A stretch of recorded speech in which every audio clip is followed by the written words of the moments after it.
History of Kashmir episode number 4। क्या आप जानते हैं कि हिमालय की गोद में बसी वादी कश्मीर का पहला मुसलमान हुक्मरान कौन था?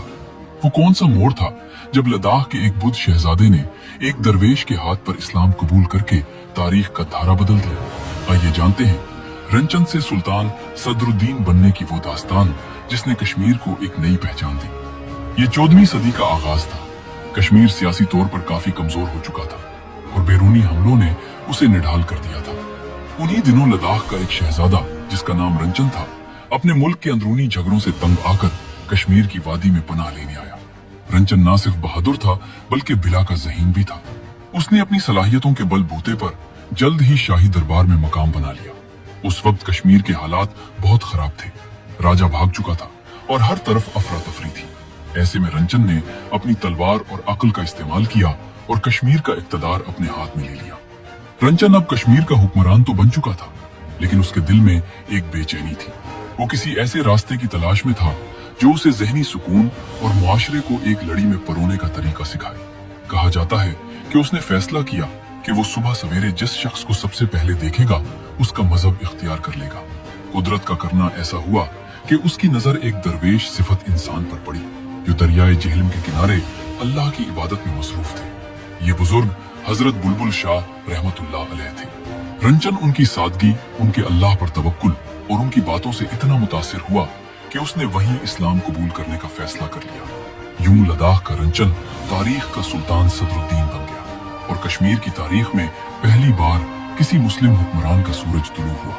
सुल्तान सदरुद्दीन का दौर अगरचे मुख्तसर था, तकरीबन 3 साल, लेकिन उन्होंने जिस तरह हुकूमत की उसने कश्मीरियों के दिल जीत लिए। सुल्तान ने जात पात और अमीर गरीब के फर्क को खत्म कर दिया। उनके दरबार में एक आम आदमी भी अपने बादशाह से बराह रास्त इंसाफ मांग सकता था। उन्होंने श्रीनगर में कश्मीर की पहली मस्जिद तामीर करवाई जिसे बद मस्जिद कहा जाता है। इसके अलावा उन्होंने अपने मुर्शिद के नाम पर बुलबुल लंगर कायम किया जहां गरीबों को मुफ्त खाना खिलाया जाता था। बरसों से जंगो जदल का शिकार कश्मीर को सुल्तान ने एक पुरअमन रियासत में बदल दिया। उन्होंने नज्म ज़ब्त कायम किया ताकि लोग सुकून से जिंदगी गुजार सकें। सुल्तान सदरुद्दीन की सबसे बड़ी अहमियत यह है कि वो कश्मीर के पहले मुसलमान बादशाह थे। उनके इस्लाम कबूल करने से वादी में एक नई लहर दौड़ी।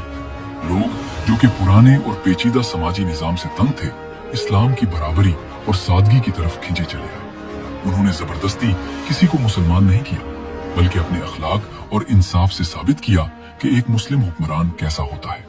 यही वो बुनियाद थी जिस पर आगे चलकर कश्मीर की अजीम इस्लामी सकाफत की इमारत खड़ी हुई। सुल्तान सदरुद्दीन 1323 ईस्वी में इस दुनिया से रुखसत हो गए, लेकिन वो कश्मीर को एक नई शनाख्त दे गए। उनका दौरे हुकूमत हमें सिखाता है कि हुकूमत सिर्फ ताकत का नाम नहीं, बल्कि दिलों को जीतने और इंसाफ कायम करने का नाम है। आज भी जब कश्मीर की तारीख लिखी जाती है तो सुल्तान सदरुद्दीन का जिक्र एक ऐसे रोशन बाप के तौर पर होता है जिसने अंधेरों में डूबे हुए कश्मीर को उम्मीद की एक नई करन दी थी।